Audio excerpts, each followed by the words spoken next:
Assalamualaikum guys, welcome back. Ramai sebenarnya yang duk sembang pasal individu ni, dan in fact, ramai juga sebenarnya yang dah bagi warning awal-awal. Tapi masalahnya dekat Malaysia ni, ramai yang taksub dan juga tahyul sampaikan diorang memuja seseorang yang kita sendiri pun tak tahu asal-usul. Ustaz ni punya pasal, kita pun kicap lah.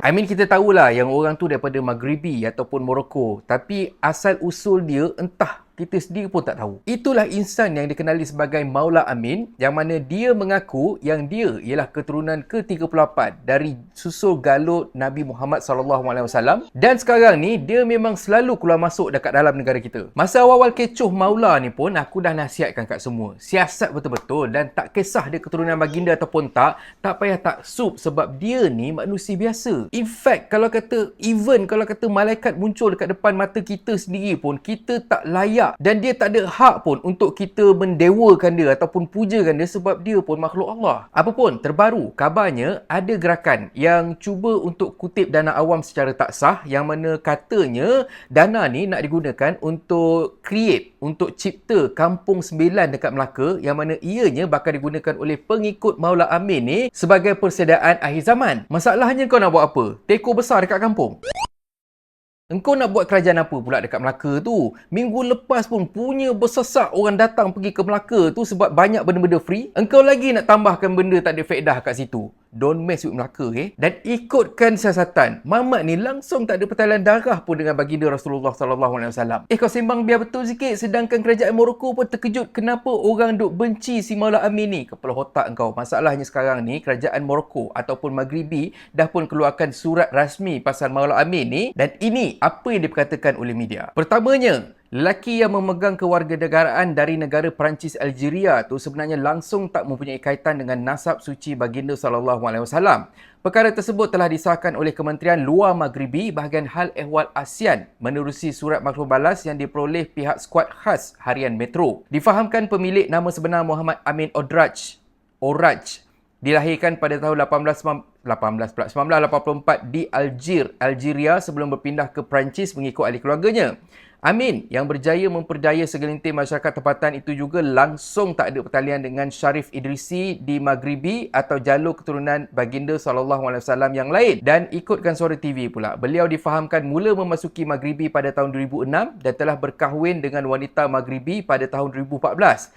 Maula Amin turut mempunyai cubaan untuk menukar nama beliau dari Auraj kepada Al Idrisi. So nampak tak, dia punya perancangan dia punya plan dia sebenarnya dah lama. Beliau turut mendakwa diri beliau sebagai seorang warga Maghribi meskipun pada asalnya beliau merupakan warga Perancis dan Algeria. Kerajaan Maghribi mendakwa beliau mengambil kesempatan terhadap ulama di Maghribi dan para ahli sufi dalam menaikkan pengaruh beliau di Asia Tenggara termasuk Malaysia dan juga Indonesia. Wah, semuanya golongan taksub ke itu.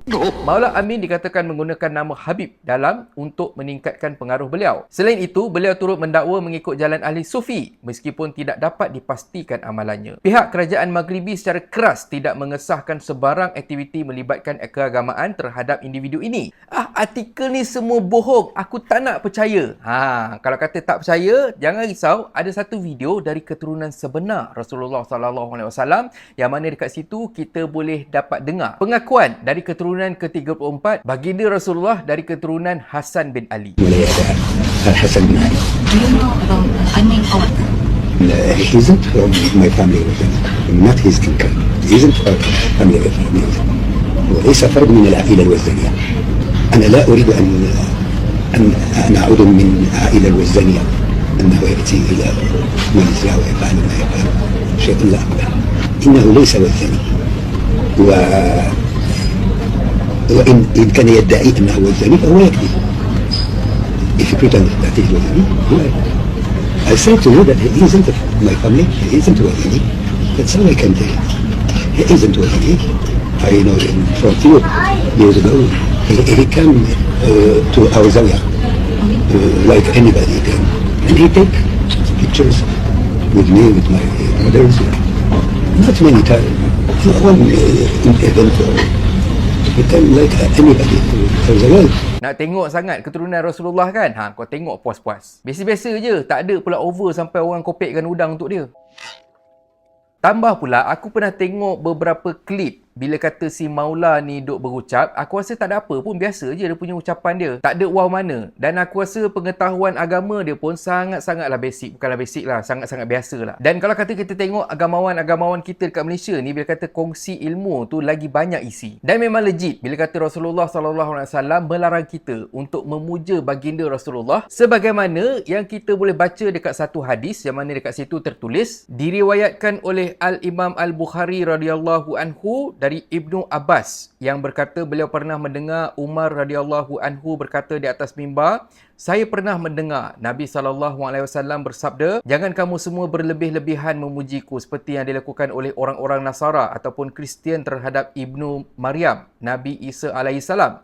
Sebaliknya, saya hanyalah hambanya. Maka kamu sebutlah kepada saya, hamba Allah dan Rasulnya. Guys, yes, memang keturunan Rasulullah SAW masih lagi wujud sampai sekarang. Dan kalau kata korang nak jumpa, korang pergilah cek sanad Rasulullah. Dah cek tu, korang pergilah jumpa siapa yang korang nak jumpa tu, pergi ajak dia mengetih. InsyaAllah, diorang okey je. Tapi janganlah sampai tahap kita memuja. Kang ada pula bila kata korang duk selfie, korang duk memuji-muji yang benda semua tu, adalah yang duk komen nanti, adalah yang duk kata, ush, kenapa aku tengok keturunan Rasulullah ni bila kata minum air tu diibaratkan macam Rasulullah tengah minum air. Habis kau ingat Rasulullah minum pakai cawan, kita minum pakai kobis ke apa?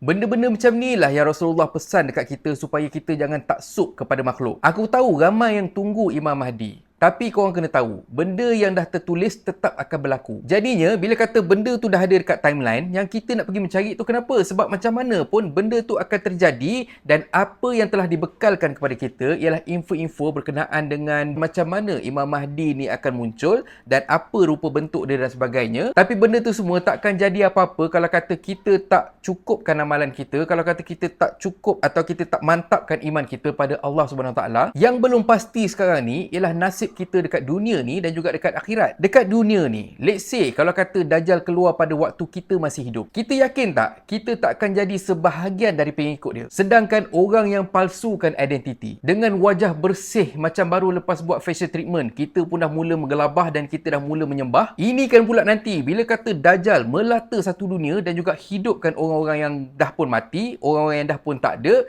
nak-nak pula kalau kata orang tu ialah orang yang penting untuk kita, apa reaksi kau? Jadi moral of the story dekat sini, yang paling penting sebenarnya ialah kita perbanyakkan amalan kita dan kita kuatkan iman kita. Kita tak perlu taksub untuk mencari. Yang paling penting, kita cari keredaan Allah SWT. Perintah Allah dan Rasul untuk kita beriman dan juga kita banyakkan amalan, kita letak ke tepi. Tapi masalahnya sekarang ni, kita pula beria cari makhluk Allah yang kita sendiri pun tak pasti. Let's say, kalau kata Maula Amin datang lagi sekali, belanja roti canai dengan teh tarik, dah jadi. Dan kata pepantun, datang segak berkuda putih. Dilayan bagai anak raja. Asal berserban, muka bersih. Terus dia sembah, terus dia puja. Dan kalau korang suka konten ada dalam channel ni, please consider to subscribe. So thank you very much for watching and have a nice day. Assalamualaikum.